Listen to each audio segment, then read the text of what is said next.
நீ ஒண்ணு எங்களையும் வெறும் மிருகம் மாதிரி உணர்ச்சியோட படைச்சிருக்கணும், இல்ல உணர்ச்சியா எங்க பக்கம் வராம அறிவை மட்டும் நீ கொடுத்திருக்கணும். நீ அப்ப அறிவை ஏன் கொடுத்த? பராசக்தி அறிவை ஏன் கொடுத்த? அறிவை நீ கொடுத்து பயன் இல்லையே. வீணேன்னு சொன்ன அதை தஞ்சாவூர் அழகான வீணையா பண்ணி படைச்சுட்டா எப்படியோ அப்படி என்னுடைய அறிவு வீணா போச்சேடி பராசக்தி. நல்லதோர் வீணை செய்து அவை நலம் கெட புழுதியில் எரிவதுண்டா? சொல்லடி சிவசக்தி, என்னை சுடர் மிகும் அறிவோடு படைத்து விட்டாய். நல்லதோர் வீணை செய்து அதை நலம் கெட புழுதியில் எரிவதுண்டா? சொல்லடி சிவசக்தி, என்னை சுடர் மிகும் அறிவோடு படைத்து விட்டாய். வல்லமை தாராயோ இந்த மாநிலம் பயன் உற வாழ்வதற்கே. ஆகவே பராசக்தி, இறுதியாக உனக்கு எச்சரிக்கிறேன், மோகத்தை கொன்றுவிடு, அல்லால் என்ற மூச்சை நிறுத்தி விடும். பாரதியார் கேட்டார். சந்தன காலத்திலிருந்து பாரதியார் காலம் வரைக்கும் அதான் கதை. சந்தன மன்னன் கொஞ்சம் கூட சிந்திக்கலையே கங்கை போட்ட நிபந்தனைக்கு. இறிந்து மெய் நடுங்கிட யாது யாது நான் பொறிந்தது பொருத்தியேல் புணர்வல் உன் புயம் பரிந்து என்னை மறுத்தியேல் அன்றோடு பிரிந்திய. திருமணம் பண்ணிக்கிட்டான். ஒரு வருஷம் கழிச்சு ஒரு குழந்தை பிறந்தது. தனக்கு ஒரு குழந்தை பிறந்திருக்குன்னு சந்திர மன்னன் ரொம்ப மகிழ்ச்சியோட பார்க்க போனான். ஒரு தோழி குறுக்க ஓடி வந்து, மன்னரே கைகால் நடுங்குகிறது, நான் எப்படி சொல்லுவேன்? என்ன நான் எப்படி சொல்லுவேன்? சீக்கிரம் சொல்லு, நான் எப்படி சொல்லுவேன்? சொல்லு. பிறந்த குழந்தையை கங்கை கொண்டு போய் கங்கை ஆற்றிலே தூக்கி எறிந்து விட்டாள். என்னது, பெற்ற தாய் குழந்தைய ஆற்றில் தூக்கி எறிந்து விட்டாளா? மனைவி கிட்ட போய் என்ன காரியம் செய்தாய்ன்னு கேட்க போனான். அவ போட்ட நிபந்தனை ஞாபகம் வந்துட்டு, இருந்து மெய் நடுங்கிட யாது யாது நான் புரிந்தது பொருத்தியேல் புணர்வல் உன் புயம் பரிந்து என்னை மறுத்தியேல் பிரிந்து ஏகுவன். திரும்பிவிட்டான். அடுத்த வருஷம் ஒரு குழந்தை, அதுவும் கங்கை. மூணாவது குழந்தை, அதுவும் கங்கை. 4, 5, 6, 7 குழந்தை கங்கையில தூக்கி போட்டாச்சு. 8வது குழந்தைய விடலை. இவன் தாதி கிட்ட சொல்லி குழந்தைய கொண்டு வந்து விட்டான். மனைவியை பார்த்து கேட்டான், கங்கையே பிறந்த குழந்தையெல்லாம் கேட்டு ஆட்சியில இருந்தாய், மன்னா நான் செய்த காரியத்துக்கு நீ காரணம் கேட்டு விட்டாய், உன்னை விட்டு பிரிய போகிறேன், தாராளமா போ. அப்ப அவ போகும்போது சொன்னா, ஏன் பிறந்த குழந்தைய தூக்கி ஆற்றில் எரிஞ்சேன்னு சொல்றேன் கேளு. மன்னரே, நான் கங்கை. போன பிறவியில் தேவேந்திரன் சபையில் நாட்டியம் ஆடிக்கொண்டிருந்தேன். ஒரு நாள் அந்த சபையில் நாட்டியம் ஆடுகிற போது எல்லாரும் குழுமி நாட்டியத்தை ரசித்தார்கள். வந்திருக்கிறவர்கள் எல்லாம் கலை நோக்கத்தோடு இருக்கிறார்களா, காம நோக்கத்தோடும் இருக்கிறார்களா என்பதை சோதிப்பதற்காக காற்று தேவன் என்னுடைய ஆடையை சற்றே விலக்கினான். எல்லாரும் கண்களை மூடிக்கொண்டார்கள், வருணனை தவிர. உடனே தேவேந்திரன் எனக்கு உத்தரவிட்டான், நீயும் வருணனும் மண்ணுலகத்திலே போய் காம இன்பங்களை துய்த்த பிறகு இங்கே வாருங்கள். தேவேந்திர சபையில் கலைக்குத்தான் இடம், காமத்துக்கு இல்லை என்றான். நான் அவனுடைய சாபத்தை ஏற்றுக்கொண்டு பிறப்பதற்காக கீழே இறங்கினேன். மன்னா, இடைவெளியில் ஒரு 8 பேரை பார்த்தேன். அந்த 8 பேரிடத்தில் நீங்கள் யார் என்று கேட்டேன். 8 பேரிலே ஒருவன் சொன்னான், தாயே, உங்களிடத்தில் சொல்வதில் ஒன்றும் தவறு இல்லை, ஒன்றும் சொல்வதில் தவறு இல்லை. என் பெயர் பிரபாசன், என் பெயர் பிரபாசன். எங்கள் 8 பேருக்கும் சேர்ந்து பொது பெயர் என்ன என்றால் அஷ்டவசுக்கள் என்று பெயர். என் பெயர் பிரபாசன். தாயே, உங்களிடத்தில் சொல்வதில் என்ன, என்ன இருந்தாலும் வெட்கம்தான், சொல்வதற்கு என்ன. நான் சிற்றின்பத்திலேயே ஊறி தொலைத்து அந்த சிற்றின்பத்திற்கு தடை ஏற்படக்கூடாது என்பதற்காக என்னுடைய மனைவி என்ன கட்டளையிட்டாலும் அதை செய்து முடிக்கிறவனாக இருந்தேன். ஒரு நாள் அவள் வசிஷ்டருடைய ஆசிரமத்தில் பசு ஒன்று இருக்கிறது, அது கேட்டதை கொடுக்கும், அதை திருடி வா என்றாள். நான் அதை திருடப் போனேன். இந்த 7 பேரும் அதற்கு துணை செய்தார்கள். வசிஷ்டரதை ஞானத்திலே தெரிந்து கொண்டு சிற்றின்பம் ஒன்றுக்காக இந்த திருட்டுத்தனத்தில் ஈடுபட்ட பிரபாசன் மண்ணுலகத்திலே போய் பிறந்து பெண் இன்பம் என்றாலே என்ன என்று தெரியாமல் போக வேண்டும் என்று ஒரு சாபத்தை கொடுத்தார். அதை கொஞ்ச காலம் அனுபவித்தால் போதாது என்று நீண்ட காலம் மண்ணுலகத்தில் வாழ வேண்டும் என்றும் ஒரு சாபம் கொடுத்தார். ஆகவே நாங்கள் 8 பேரும் பிறக்கப் போகிறோம். இந்த 7 பேரும் பிறந்தவுடன் வந்து விடலாம் என்றும் நான் மண்ணுலகத்தில் நீண்ட காலம் வாழ வேண்டும் என்றும் அவர் கட்டளையிட்டிருக்கிறார் என்று என்னிடத்திலே மன்னா அந்த 8 பேரிலே பிரபாசன் சொன்னான். நான் அவர்களுக்கு தெரிவித்தேன், உங்கள் 8 பேரையும் பெறுகிறேன், 7 பேரை பிறந்தவுடன் ஆற்றில் எறிந்து விடுகிறேன், மண்ணுலகத்திலே நீண்ட காலம் தங்கி வாழ வேண்டிய பிள்ளை எப்படியோ போகட்டும் என்று இங்கே வந்தேன். இப்போது மன்னா, எல்லாம் புரிந்திருக்குமே, நான் தான் கங்கை, நீதான் வருணன், என் கைக்கும் உன் கைக்கும் தப்பி இருக்கிற குழந்தை தான் பிரபாஸ். இப்ப சந்தன மறுபடியும் காட்டான், இந்த குழந்தைய நான் எப்படி வளர்ப்பேன், என்னை விட்டு போயிட்டான்னு. அந்த கவலை வேண்டாம், நான் வளர்த்து தருகிறேன்னு அந்த குழந்தையை கொண்டு சென்று 16 ஆண்டு கழித்து ஒரு வாலிப பருவத்தோடு மகனாக கொண்டு வந்து சந்தன முன்னால நிறுத்தி, இப்ப தெரிவிக்கிறாள் கங்கை. மன்னாக்கள் 16 ஆண்டுகளுக்கு முன்பு உன்னிடத்திலிருந்து பெற்று சென்ற குழந்தை. இவனுக்கு நான் வைத்திருக்கிற பெயர் என்ன என்றால் தேவவிரதன். தேவவிரதன் வேந்தகோ இவன் பெயர் தேவவிரதன் என்பது. இவனுக்கு எல்லா ஞான கலைகளையும் கற்பித்து விட்டேன். யாரிடம் கற்பித்தேன் என்றால், இவன் பிரபாசனாக இருக்க போது சாபம் கொடுத்தானே வசிஷ்டன், அவனிடத்திலேயே எல்லா கலைகளையும் கற்பித்து விட்டேன். பல் நூல் வெள்ளம் 5 கடந்தான் அருந்ததி பதி தன் அருளால் இவனுக்கு நீ இளவரசி பட்டம் சூட்டி வைப்பாயாக. அப்படி தேவவிரதனை இளவரசி பட்டம் சூட்டுவதற்கான காலத்தை எதிர்பார்த்து சந்தன் இருக்கும் போது மறுபடியும் ஒரு தரம் கங்கை கரைக்கு போனா, அங்க மறுபடியும் ஒரு பெண் நின்றாள். அங்க போய் உன் பேர் என்னன்னா யோசனகந்தி. யோசனகந்தி, நீ யார்? மன்னரே, காலை முதல் மாலை வரை கடலிலே சென்று மீன்பிடிக்கின்ற பர்வதராஜ குலத்துக்கு தலைவன், உங்கள் ஆட்சிக்கு உட்பட்ட உச்சேசரவஸ் என்பவனுக்கு வளர்ப்பு மகள். நீ மிக அழகாக இருக்கிறாயே, என்னை திருமணம் செய்து கொள்வாயா? சந்தனு கேட்டான் யோசனகந்திய. அவ சொன்னான், இதெல்லாம் எங்க அப்பா கிட்ட கேளுங்க. அப்படி சொன்ன முதல் பொண்ணு அவதான். யார் எங்கே சேர்ப்பாக? நீ போய் உச்சேசரவசை கேட்டு வா, அவருடைய மகளை எனக்கு திருமணம் செய்து தர வேண்டும் என்று கேட்டு வா. உச்சேசரவசின் இடத்துல தேர்ப்பாகன் போய் நின்னான். அவனுக்கு கைகாலெல்லாம் நடுங்குகிறது. நாடாளுகிற மன்னனுக்கு பிரதிநிதியா தேர்ப்பாகன் வந்து நின்னா அவனுக்கு எப்படி இருக்கும்? அவன், தேர்ப்பாகரே நீங்கள் வரலாமா? சொல்லி அனுப்பியிருந்தால் நான் வந்திருப்பேனே.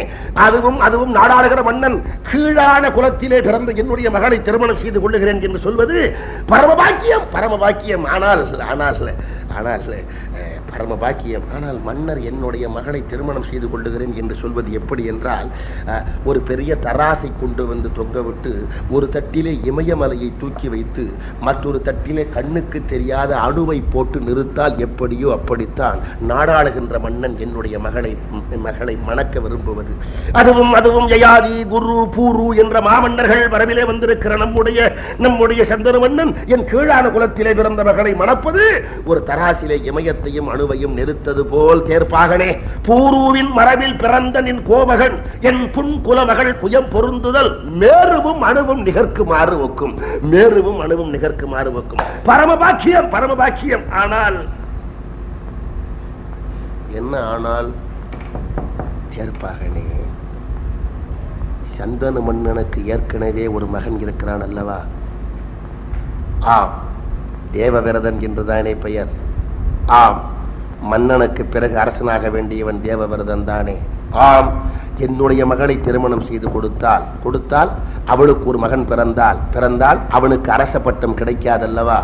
ஆம், என்றால் நான் எப்படி என் மகளை திருமணம் செய்து கொடுப்பேன்?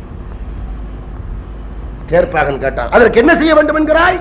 உடனடியாக உங்களுடைய மன்னர் என்னுடைய மகளை திருமணம் செய்து கொண்டு அவளுக்கு பிறக்கிற குழந்தைக்கு அரசு பட்டம் தருவதாக இருந்தால் திருமணம் செய்து தருகிறேன். தேர்ப்பாகன் போய் இதை சொன்னான் சந்தன கிட்ட. அவன் கொஞ்ச நேரம் குழப்பத்திலேயே இருந்தான். யோசனகந்தியை திருமணம் செய்து கொள்வதா? திருமணம் செய்து கொண்டால் அவளுக்கு பிறக்கிற பிள்ளைக்கு அல்லவா அரச பட்டம் கொடுக்கணும் என்றால் இந்த தேவவிரதனுக்கு கொடுக்க முடியாது. தேவவிரதன் மேல உள்ள பாசம் ஒரு நிமிடம் மேல வருகிறது, யோசனகந்தி மேல உள்ள காதல் ஒரு நிமிஷம் மேல வருகிறது. என்ன இருந்தாலும் தேவவிரதன் மேல உள்ள பாசத்தை மறக்க முடியல. தேர்ப்பாகனே, யோசனகந்தி எனக்கு வேண்டாம் என்று சொல்லி வாப்போ. போய் சொல்லிவிட்டான் தேர்ப்பாகன் வேண்டாம். மன்னன் யோசனகந்திய வேண்டாம்னு சொல்லிவிட்டானே தவிர சாப்பாடு இறங்கல. அவளை திருமணம் செய்து கொள்ள வேண்டும்ங்கிற ஆசை போகல. தன்னுடைய தந்தை சந்தனு ஒரு மாதிரியா இருப்பதை தேவவிரதன் கவனிச்சான். தேர்ப்பாகனை கூப்பிட்டான். நடந்தது என்னன்னா அவன் நடந்ததெல்லாம் சொன்னான். உடனே தேவவிரதன் புறப்பட்டு போனான். எங்க? உச்சேசரவஸ் குடிசி. தேர்ப்பாகன் வந்த போதே நடுங்கினவன் இப்ப எப்படி இருப்பான்? நாடாளுகின்ற மன்னனுக்கு மகன் என்னுடைய குடிசையின் வாசலில் வந்து நிற்கலாமா? எதிர்கால அரசனாக வர வேண்டியவர் என் குடிசையின் வாசலில். உச்சேசரவசே, நான் நாடாளுகின்ற மன்னனுக்கு மகனாகவும் இங்கு வரவில்லை.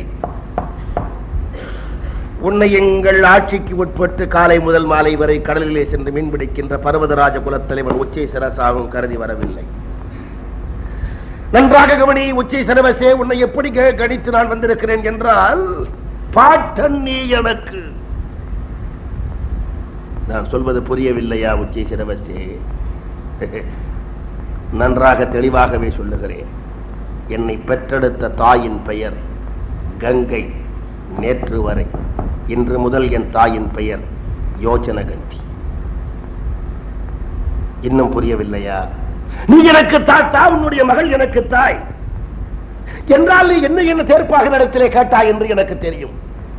பிறக்க போகிற உன் பேரனுக்கு, அதாவது உன் மகளை என்னுடைய தந்தை திருமணம் செய்து கொண்ட பிறகு பிறக்க போகிற பிள்ளைக்கு, அதாவது பிறக்க போகிற என் தம்பிக்கு அரசாட்சியை தர வேண்டும் என்று நீ கேட்டாய். அவ்வளவுதானே? நன்றாக கவனி உச்சை சிரவசே.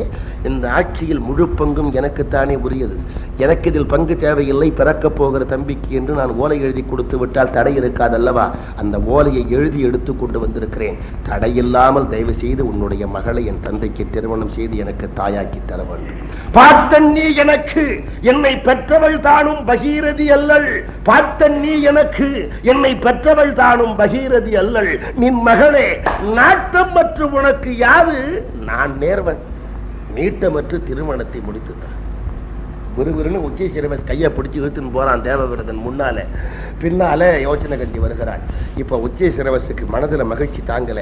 பிறக்க போகிற என் பேரனுக்கு அரசாட்சி, பிறக்க போகிற என் பேரனுக்கு அரசாட்சி.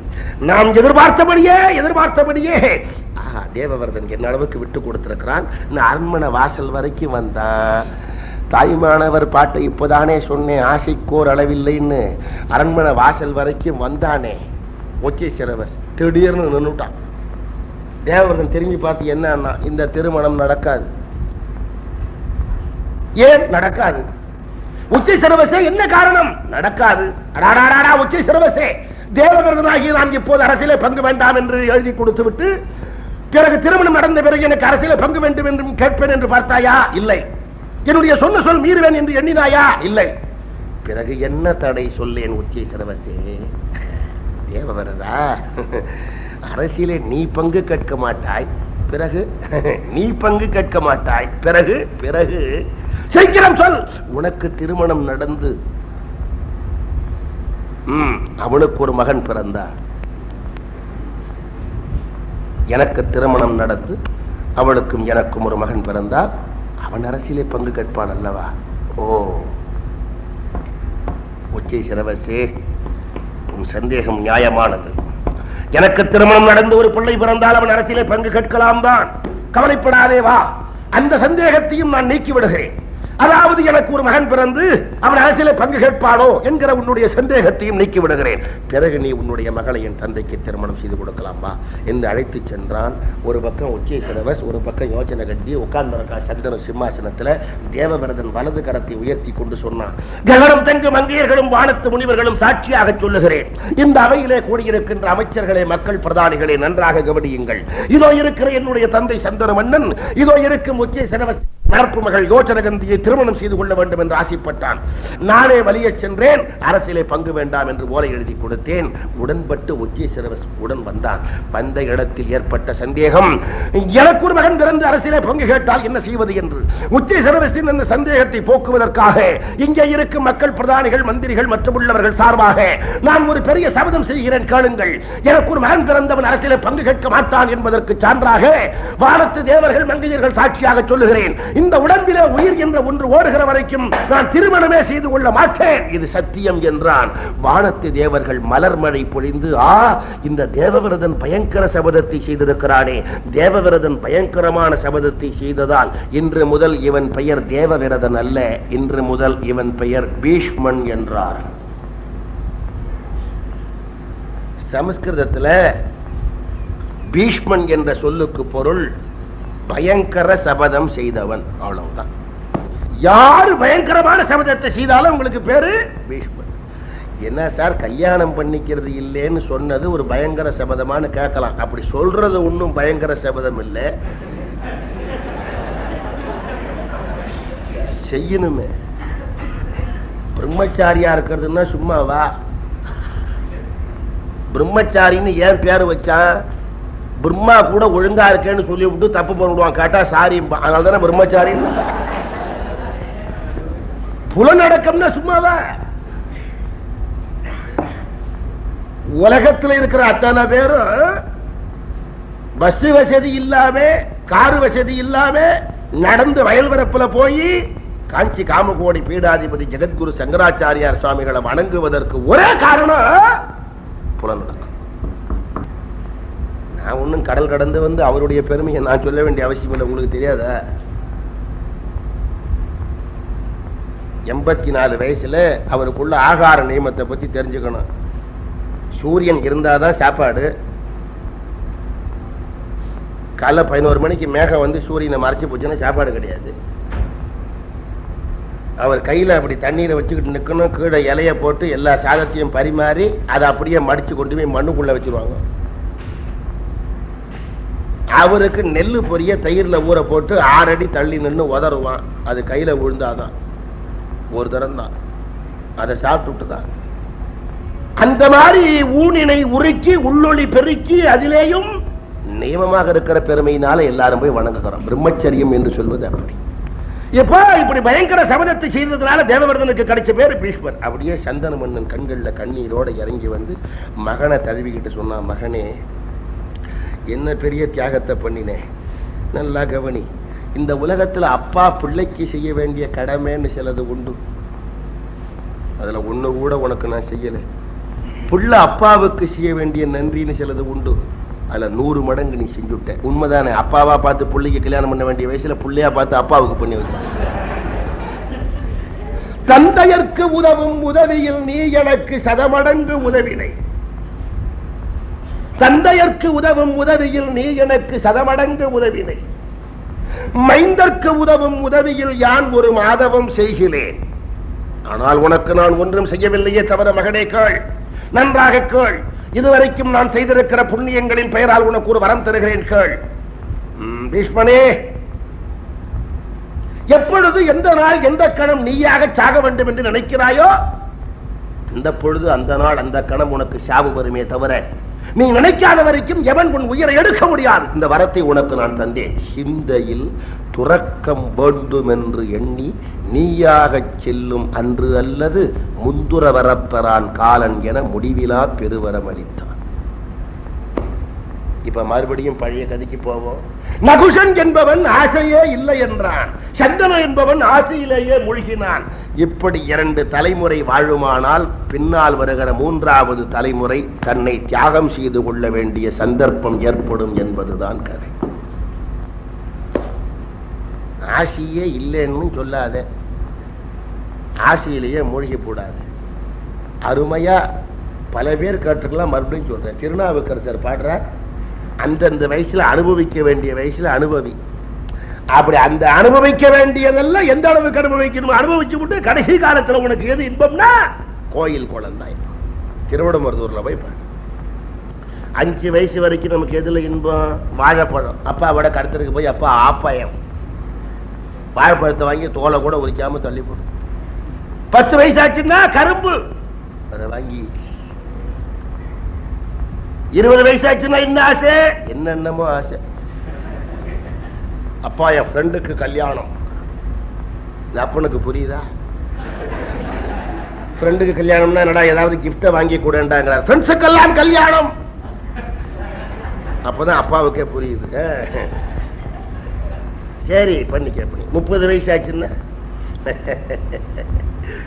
இந்த திறன் நிக்கலாம்னு பாக்கிறேன். நில்லு நில்லு. அப்புறம் என்ன செய்வேன்னு கேட்கிறார். கனியினும் கட்டிப்பட்ட கரும்பினும் பனிமலர் குழல் பாவை நல்லாரினும் தனிமுடி கவித்து ஆளும் அரசினும் இனியன் தன் அடைந்தார்க்கு இடைமருது ஈசன். இவ்வளவு பாரத கதையினுடைய தத்துவத்தை இந்த ஒரு தேவாரத்துக்குள்ள அடக்கி கொள்ளலாம்னு சொல்றேன். நகுஷன் ஆசையிலேயே மூழ்காமல் எனக்கு இல்லை என்றான். சந்தனு ஆசையிலேயே மூழ்கினான். அதற்காக அடுத்த தலைமுறை பீஷ்மர் தன்னை தியாகம் செய்தார். அவருக்கு கிடைச்ச பாக்கியம் நீ நினைச்ச போதுதான் சாவுன்னு. அது பீஷ்மருக்கு தான் உண்டு, நமக்கு கிடையாது. அதனால நாமெல்லாம் ரொம்ப சீக்கிரம் என்னென்ன செய்யணுமோ செஞ்சுடணும். உண்மை. உலகியல் வாழ்க்கையில நமக்கு எப்ப போட்டிருக்கான்னு ரொம்ப பேரு எதை பத்தியும் கவலைப்படாம அலட்சியமா இருக்கிறதுக்கு காரணம் சாவு சமீபத்துல வராதுன்னு ஒரு நம்பிக்கை. கொஞ்சம் அடங்கி ஒடுங்கி இருக்கிறதுக்கு காரணம் வந்துருமோங்கிற பயம். இந்த 2க்கு நடுவுல தான் மனுஷன் வாழ்ந்துகிட்டு இருக்கான். அது யாரும் மறுக்க. அதனால நம்ம சான்றோர்கள் எல்லாம் எதுக்கு சொல்றேன், நம்ம சான்றோர்கள் திரும்ப திரும்ப திரும்ப திரும்ப நிலையாமையை பற்றி பாடுவதற்கு காரணமே இருக்கிற வரைக்கும் ஊக்கமா நல்ல காரியத்தை செய்வதற்கு. அமெரிக்க இலக்கியத்துல எமிலி டிக்கின்சன் ஒரு அம்மா 640 பாட்டு பாடினா, 600 பாட்டு ஷாவை பத்தி. அது பயத்துல வந்தது. நம்ம நாட்டில் சார்ந்தவர்கள் நிலையாமையை நினைவுபடுத்துவது இருக்கிறதுக்குள்ள நல்ல காரியத்தை எல்லாரும் பண்ணார். பட்னத்தார் சென்னையில் அருமையா ஒரு ஏற்பாடு பண்ணார். இந்த காலம் வரைக்கும் அந்த ஏற்பாடு இருக்கு, எல்லாம் செதஞ்சு போச்சு. ஒருத்தர் இறந்து போட்டா சென்னையில பண்டார சேகண்டி அடிச்சு ஒரு பாட்டு பாடிக்கிட்டு போவார் சுடுகாடு வரைக்கும். ஒரு ஆணும் பெண்ணு சேர்ந்து இன்பம் அடைஞ்சு வயிற்றுல கரு உற்பத்தி ஆகி ஒரு குழந்தை பிறந்து அது 5 வயசாகி 16 வயசாகி அவன் அப்புறம் சம்பாதிச்சு கொடுக்க வேண்டிய காசை கொடுக்க வேண்டிய இடத்துல கொடுத்துட்டு அவன் மூச்சு விட மறந்து கொண்டு போய் அவன் புள்ள சுடுகாட்டில் வைக்கிற வரைக்கும் ஒரு பாட்டு. இதை பண்டாரம் சேகண்டி அடிச்சு பாடிக்கிட்டே போவார். ஆனா இப்ப அங்க பண்டாரம் பாடுற வழக்கம் இருக்கு, ஆனா பாடுற பண்டாரத்தாருக்கே அது பட்னத்தார் பாட்டுன்னு தெரியாது. ஒரு மடமாதும் ஒருவனுமாகி இன்ப சுகம் தரும் அன்பு பொருந்தி உணர்வு கலங்கி ஒழுகிய விந்து ஊரு சுரோனித மீது கலந்து பணியில் ஒரு பாதி சிறு துளி மாது பண்டியில் வந்து புகுந்து திரண்டு பதும வரும்பும் கமடம் இதன்று பார்வை வாய் செவி கால்கைகளென்று உயிர் வளர் மாதம் 9 ஒன்று நிறைந்து மடந்தை உதரமகன்று புவியில் விழுந்து யோகமும் வாரமும் நாளும் அறிந்து மகளிர்கள் சேனை தரவணையாடை மண்பட உந்தி உதைந்து கவிழ்ந்து வாயிறு போயன நாமம் விளம்பி உடைமணியாடை அரைவடமாட உண்பவர் தின்பவர் தங்களோடுண்டு தெருவில் இருந்தே பொழுதியளைந்து தேடிய பாலரோடோடி நடந்து 5 வயதாகி விளையாடியே வளர்பிற என்று பலரும் விளம்ப வாழ்16 பிராயமும் வந்து வரிவிழி கொண்டு சுழிய எறிந்து மாமையில் போல அவர் போவது கண்டு மனது பொறாமல் அவர் பிறகோடி மங்கள செங்கல சம்திகள் கொங்கை மருவ மயங்கி இதழமுதுண்டு தேடிய மாமுதல் சேர வழங்கி ஒரு முதலாகி இருந்த தனங்களும் வம்பில் இழுந்து பண்பல் விருந்திரு கண்கள் இருந்து வாத விரோத குரோதம் அடைந்து கையினில் ஓர் தடியும் ஆகியே வருவது போவது ஒரு முது கூணும் மந்தி எனும்படி குந்தி நடந்து செவிதி வந்து வாயறியாமல் விடாமல் மொழிந்து இனியன கண்டம் இனியன தொந்தம் மேதினி வாழ்வு நிலாது நின்ற கடன் முறை பேசும் என உரைனா உறங்கி விழுந்து கைகொண்டு மொழிந்து கடைவழி கஞ்சி ஒழுகிட வந்து பூதமும் 4 சுவாசமும் நின்று நெஞ்சு தடுமாறி வரும் நேரமே பந்திள மைந்தர் குனிந்து சுமந்து கடுகி நடந்து சுடலை அடைந்து ஓர் பிடி நீரும் இல்லாத உடம்பை நம்பும் அடியேனை இனியாளுமே டிங் டிங் டிங் டிங் டிங் டிங். பண்டார சேகண்டிய டிங் டிங் அடிக்கிறது செத்தவனுக்கா? அவன் காதுல விழான்னு உனக்கு தெரியாதா? பின்னே கூட வரானே அவனுக்கு உனக்கு இப்படிதாண்டா உனக்கு இப்படிதாண்டா உனக்கு இப்படிதாண்டா. அதனால சிந்தையில் துறக்கம் வேண்டும் என்று எண்ணி நீயாக செல்லும் அன்று அல்லது முந்துர வரப்பெறான் காலன் என முடிவிலா பெருவரம் அளித்தது பீஷ்மர். பிறகு சந்திர மன்னனுடைய பரம்பரையில அதனுடைய தொடர்ச்சியா பாண்டு திருதராஷ்டிரன் அரண்மனைக்கு பொதுமகளாக விளங்கக்கூடியவளுக்கு பிறந்த விதுரர். அந்த 3 பேரையும் காக்க வேண்டிய பொறுப்பு பீஷ்மர். அதுல பாண்டுவுக்கு திருமணம் பண்ணணும். பாண்டுவுக்கு திருமணம் பண்ணணும்னா அவன் உடம்பு வெள்ள நோய், யாரு பெண்ணு கொடுப்பா? திருதராஷ்டிரனுக்கு திருமணம் பண்ணணும், அவனுக்கு கண்ணு கிடையாது, யாரு பெண்ணு கொடுப்பா? திருதராஷ்டிரனுக்கு பெண்ணு கொடுக்கணும்னு நினைக்கிற பொழுது காந்தார தேசத்து மன்னன் தன்னுடைய மகள் காந்தாரிக்கு சுயம்பரம் அறிவிச்சுட்டான். சுயம்பரத்துல எல்லாரும் வந்து மன்னர்கள் எல்லாம் வந்து திரண்டு கூடி அவன் தோலை தட்டிக்கிறான். காந்தாரி நம் கழுத்தில் மாலை போட்டா எப்படி இருக்கும்? கூட இருக்கிறவன் என் கழுத்துல போட்டா தாங்காதான். நீங்க நம்ம தமிழ் இலக்கியம் புராணங்களை படிச்சீங்கன்னா நம்ம தேசத்தை ஆண்ட மன்னர்கள் அத்தனை பேரும் வேளா வேலைக்கு தின்னு போட்டு எங்க எந்த சுயம்பரம் நடக்கும்னே போய்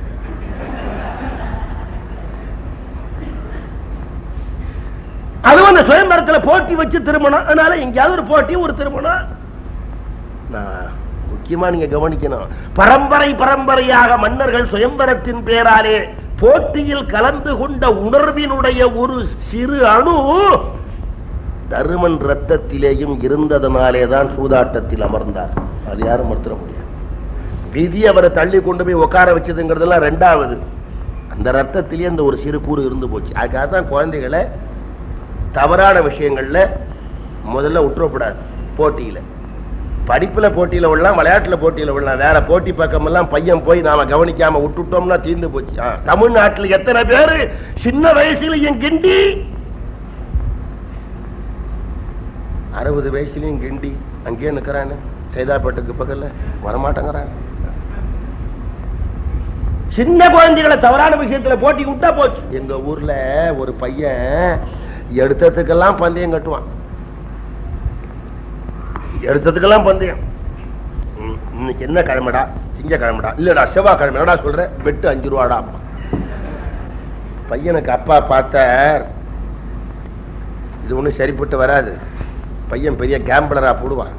இவனை திருத்தனமேனு ஒரு பள்ளிக்கூடத்துக்கு ஹெட்மாஸ்டர்கிட்ட கொண்டு போய் விட்டு, சார் பையன் பெரிய கேம்பிளரா போடுவான் போல இருக்கா சார். அவர் சொன்னார், ஒன்னும் கவலைப்படாதீங்க, நான் பையனை பார்த்துக்கிறேன், 10 நாள் சுத்தம், நீங்க போங்க. பையனை விட்டுட்டு அப்பா போட்டார். 2 நாள் கழிச்சு ஹெட்மாஸ்டர் பையனை கூப்பிட்டு, என்னடா ஒழுங்கா படிக்கிறியா? படிக்கிறேன் சார். போ. பையன் இப்படி பார்த்தா ஹெட்மாஸ்டர், உங்களை எங்கேயா பார்த்துருக்கேனே சார்.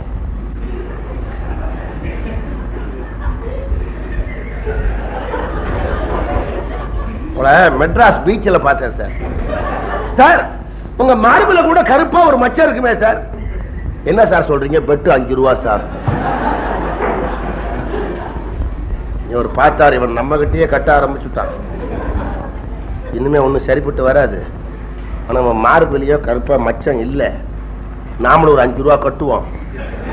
தோத்து போட்டான்னா இனிமே இந்த விளையாட்டுக்கு போக மாட்டான்னு இவர் 5 ரூபாயை கட்டி நீயும் கட்டுறான்னு சட்டையை கட்டி காமிச்சார். மச்சம் இல்லை.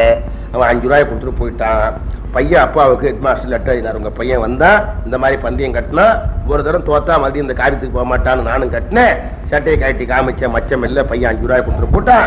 இனிமே பையன் திருந்தி விட்டான், இப்படிக்கு ஹெட்மாஸ்டர் லெட்டர் போட்டார். பையன் அப்பா திருப்பி எழுதினார், நீ பையனை திருத்தின வரைக்கும் போறோம், அவனை அடுத்த ரயில் அனுப்பி வை. அவன் இங்கிருந்து அங்க வரும்போதே எங்க ஹெட்மாஸ்டர் சட்டையே கட்ட வைக்கிறேன் பாருன்னு 20 ரூபாய் பந்தயம் கட்டி விட்டு தான் அங்க வந்து